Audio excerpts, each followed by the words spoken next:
Hey.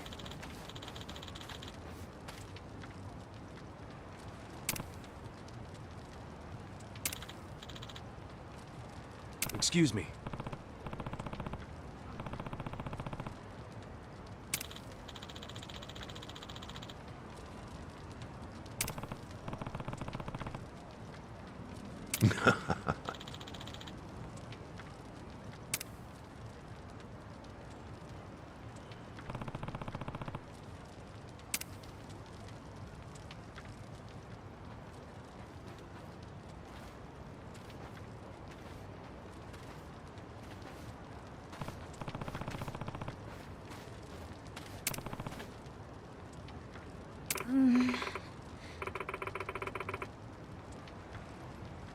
Okay.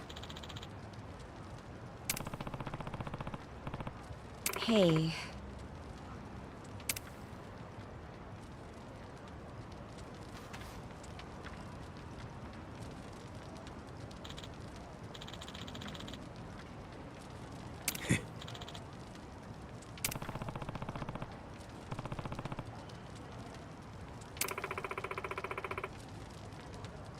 Hmm?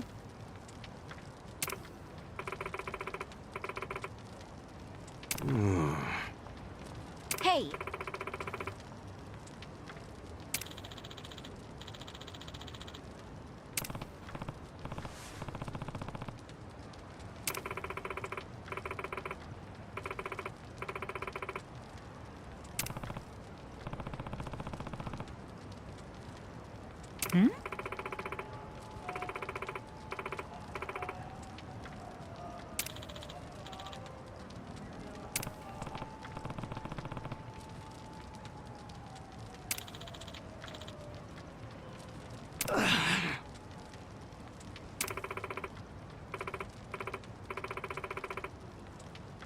Hmm?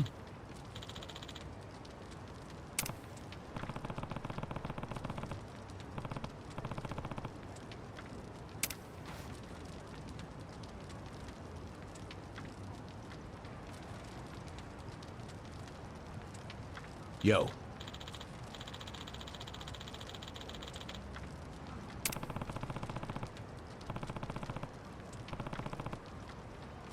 Hey ya.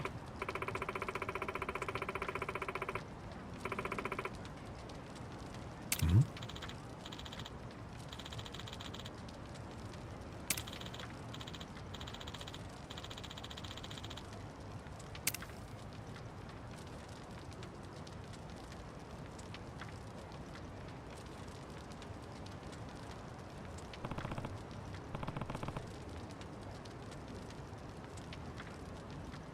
Okay.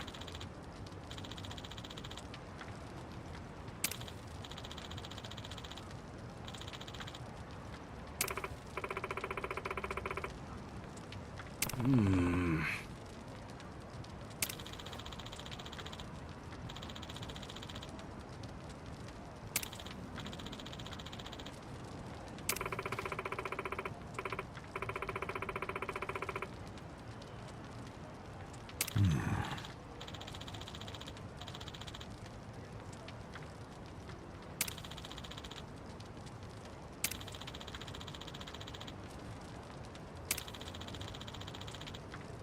Okay.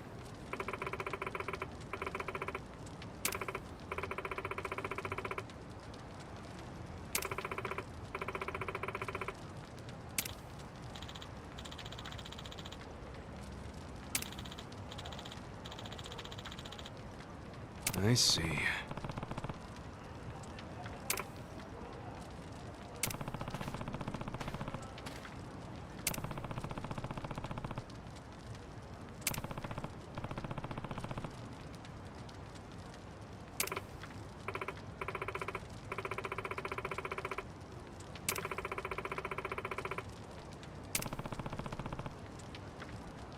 Damn.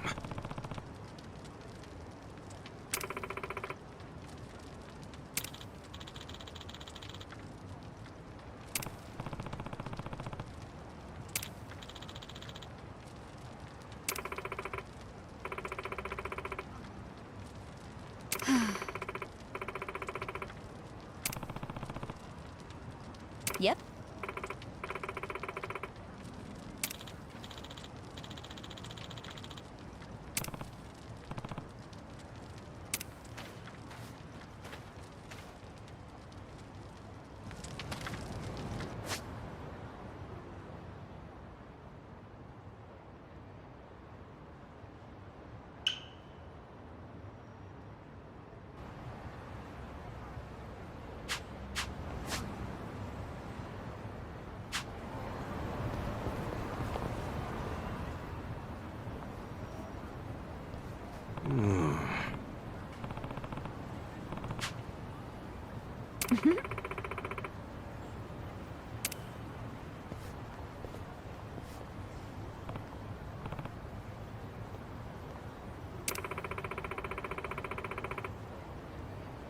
For real?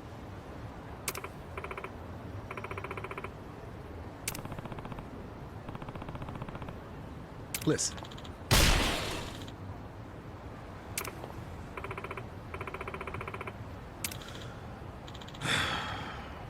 Hey.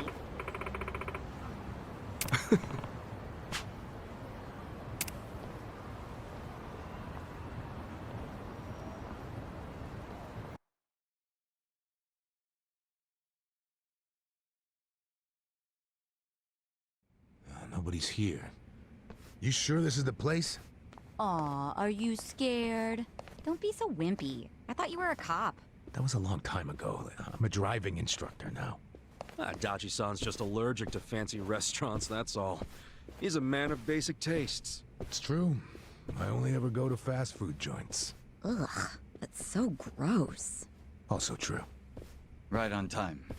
But everyone's already inside, waiting for you. Well, we weren't late, so you don't get an apology. And I wasn't expecting one. I just thought I'd let you know. Of course, now you're making them wait further. And who is them, by the way? You'll see.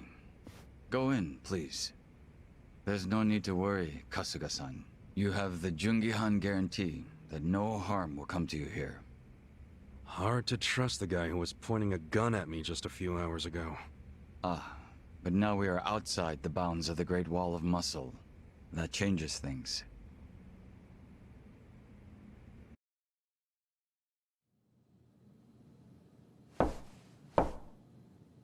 Come in! That was Song-Hui. Here we go.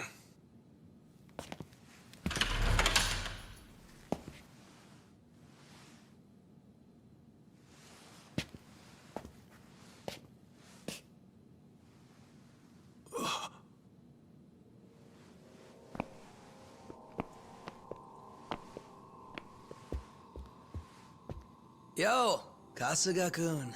How you doing? Zhao. And...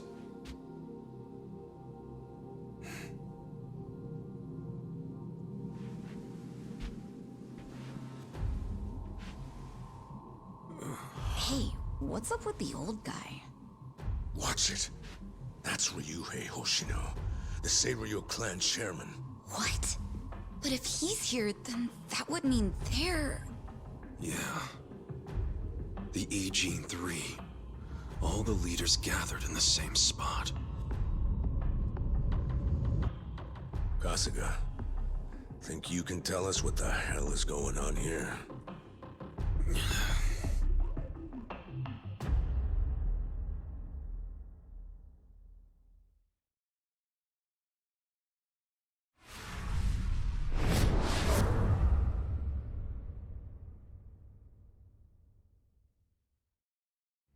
Please, step inside.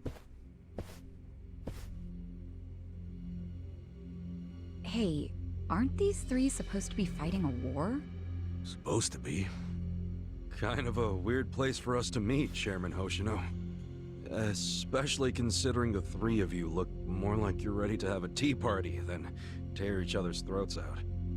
Usually we meet only once a year, unless there's a need to share information face to face, as we must now. We always do what it takes to keep the Great Wall intact. Your men are killing each other out there. You don't want to stop them? Stop them? 2 of my youngest men were gunned down without mercy. Liumang turf's been raided right up to the perimeter of their base. There's no stopping any of it now. At this point, whoever retreats first will have lost the war. I can't lay down my spear until that happens. That's pretty much the same deal for me. So then why are you two here? Gonna decide the war over a game of cards? Not the worst idea. What the fuck? People are dying! And meanwhile, you 3 are just hanging out playing nice? Think your men would approve? Do any of you even care what your own people think? Kasuga, there's no need to throw fits about what you don't understand. Do you know right now Captain Takabe is Xiao's prisoner? Prisoner. We're treating him more like an uninvited guest. Honestly, I'd let him go if I had one good reason to. I just don't, that's all. So you're going to sit here and do nothing? Just let the chips fall where they may? That's how it needs to be. A bunch more pointless deaths is how it needs to be? They're not pointless. Our men's willingness to fight is the entire reason we're able to serve as checks on each other. As long as the triangle remains balanced, it can hold firm against outside pressure. It's much like how Japan established separation of powers after the end of its dictatorship. It's not perfect, but it's the best solution we have. Do you see the logic there? Oh boy, a post-war history lesson. What? That's what you're comparing it to, right? Yes, because it's relevant. The post-war period is when the town's lines of power were drawn. Huh? The black market was born from the ashes of the war. It laid the foundation for modern-day Ijincho. Back then, the Seiryu clan was thriving. But in Chinatown, 2 rival Chinese gangs were competing for dominance. The winner of that fight prospers in Chinatown to this day.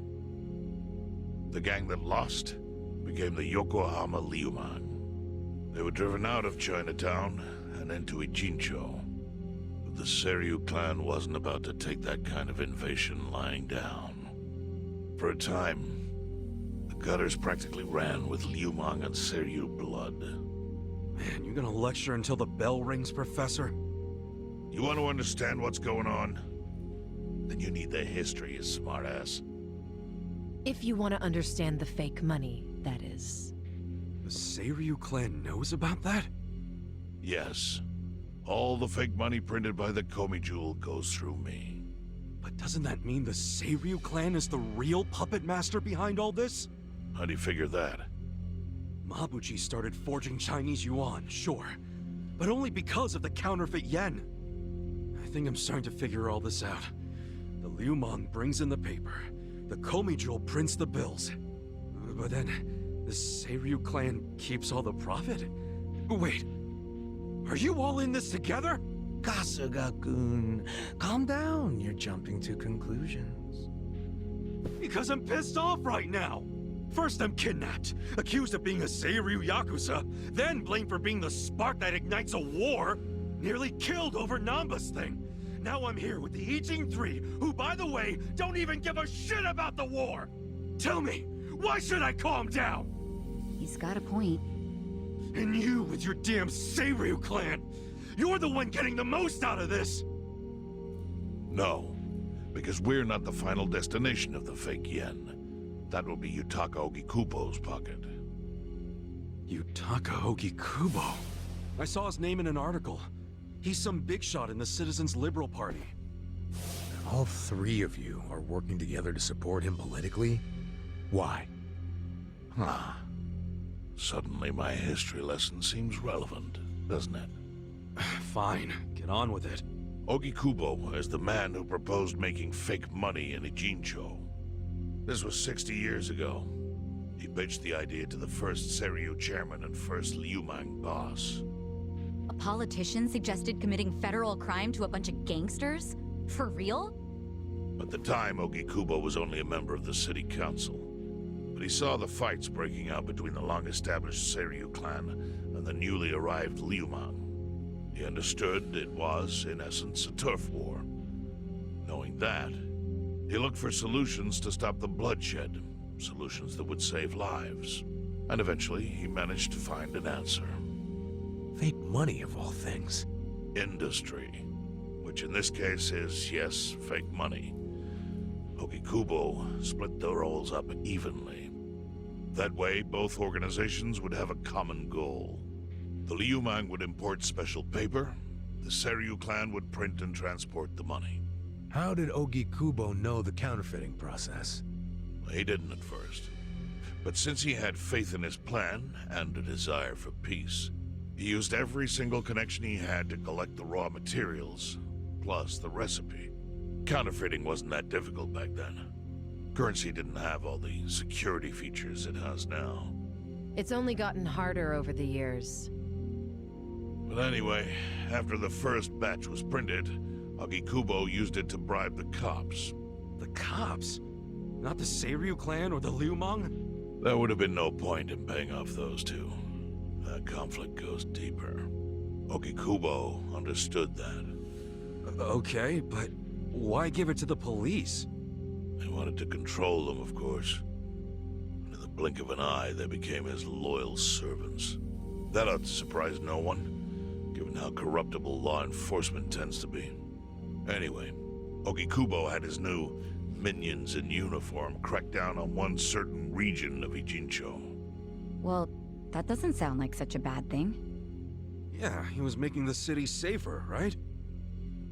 Now, that was just a side effect of what he really wanted. To squash every attempt by the Seiryu to drive out the Liumang. All police resources were dedicated to that one goal. It created a tiny pocket of Ijincho that was essentially violence-free. Well, I bet that worked out great for the Liumang. Oh, and you're the sharp one, I take it. Yes. That zone became the Liumang's home. So there it was. A place controlled by a criminal organization, but with low crime. The first gray zone. And the Seiryu clan just accepted that. Why would they give up their territory and all its income streams like that? Because they were getting continuous payouts from the counterfeiting operation. And that wasn't the only thing. Anytime one of us did something that normally would have landed us in hot water, Ogikubo would contain it. He kept it off police reports. That kept us from losing men to the law. So there were plenty of benefits for us. All while we kept our honor. This Ogikubo's a pretty shrewd guy.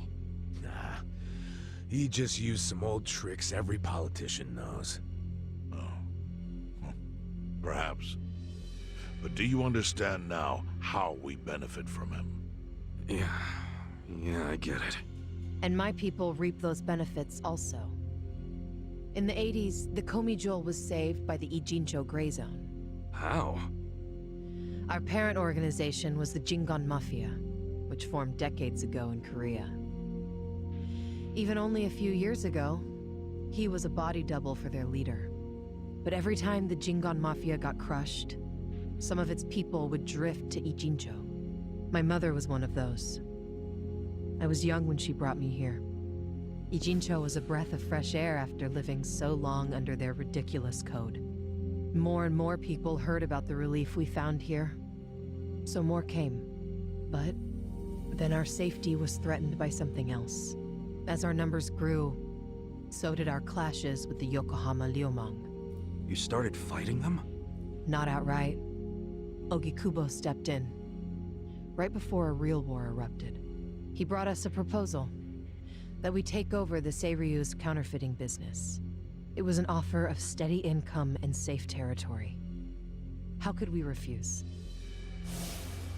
In return, we would perform the surveillance necessary to contain the secret. That's how we started to build a system that now monitors every inch of Ijincho. It became our way to contribute to the smooth running of Ijincho, alongside the Seiryu and Liumang. So that's the origin story behind the Ijin 3. Ever since, we've all supported Ogikubo. and he supported us in kind. He used the huge streams of money from us to secure his seat at the helm of the Citizens' Liberal Party. Now, no one in the cabinet can speak against him. After masterminding a way to bring peace to the city, he moved up in the world. Well, there are worse ways to climb the ladder, but I can't condone it. It's still a cover-up. Really?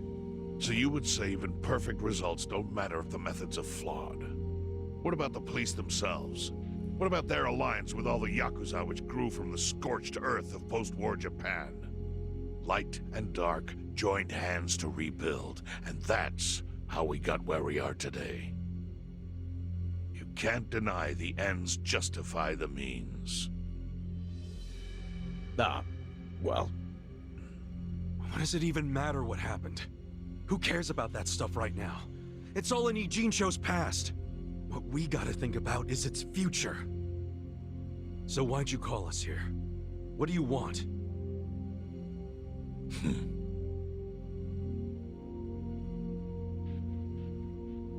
Your friend Namba-kun, during his search for his brother, spied on us and invaded our privacy.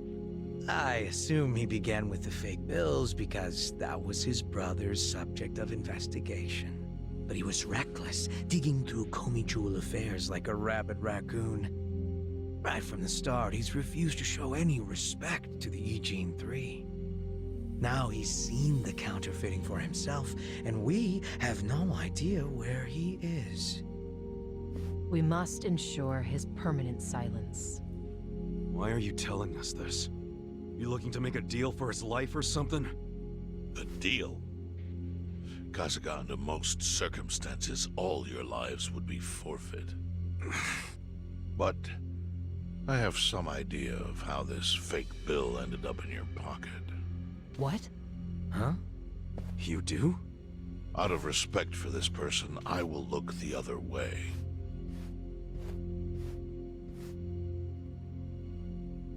But who the hell was it? If you really want to know, you'll have to bring Namba to me. Personally. We can't do that to Nanchan. Sure is tempting. Kasuga, But I'll pass. Nothing I need to know so bad that I'd sell out a friend. So we done here? You do realize, if word gets out about the counterfeiting, the Great Wall will crumble. And that means the end of the Gray Zone. Yeah, that would suck. For you. Look, the Great Wall keeps the peace with less than honorable means, sure. But it provides a safe haven for desperate souls with nowhere left to turn. Yeah, man, I get all that. Well, here's what you don't get, you moron. When we say no one gets in, that includes the Tojo clan and the Omi Alliance. So see, if we're talking about people who owe their lives to the Gray Zone, you're one of them, Kasuga-kun. What? After you were shot, the only reason the Omi didn't finish you off is because you were inside the zone. What are you trying to say?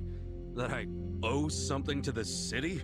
Go ahead and act like you're above it all, but you've benefited from our operation as much as any of us. Fine. Still doesn't mean I'm gonna sell out a friend. Before you insist on that, I have something important to say. Yeah, what? We already have assassins hunting Namba. What the hell? Who's assassins? Mine. Somebody had to step up. That's stepping up in your book? Hunting an innocent man? Unlike you, Kasuga, I don't turn down attractive offers. But don't worry. I told my guys to make it painless. But, my men have gotten a little rough lately. You son of a bitch! Call him off! No can do. I think one death for the sake of the whole city is worth the price. What do you say to our offer now? If you refuse, Namba will die. But aren't you gonna kill him all the same if we bring him to you? Instead of worrying about that, worry about getting to him first. Your clock's ticking. hey, we don't even know where to look. I may have an idea. Well, there you go. So, Kasuga, given all this, what will you do? I mean, guess I'm rescuing Namba from your stupid assassins.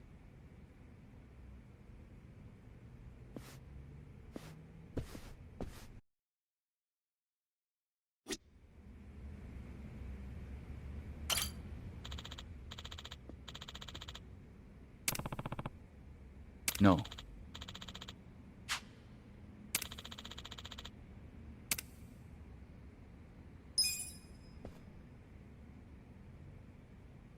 Yo.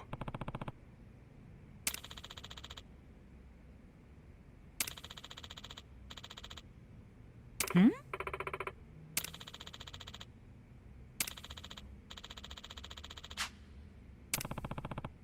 Yes.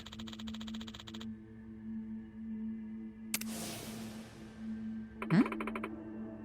I see.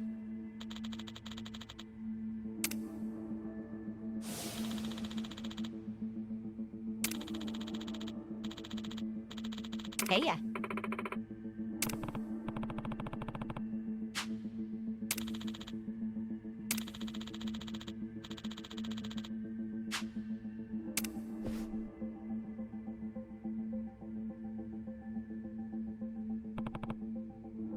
Yo.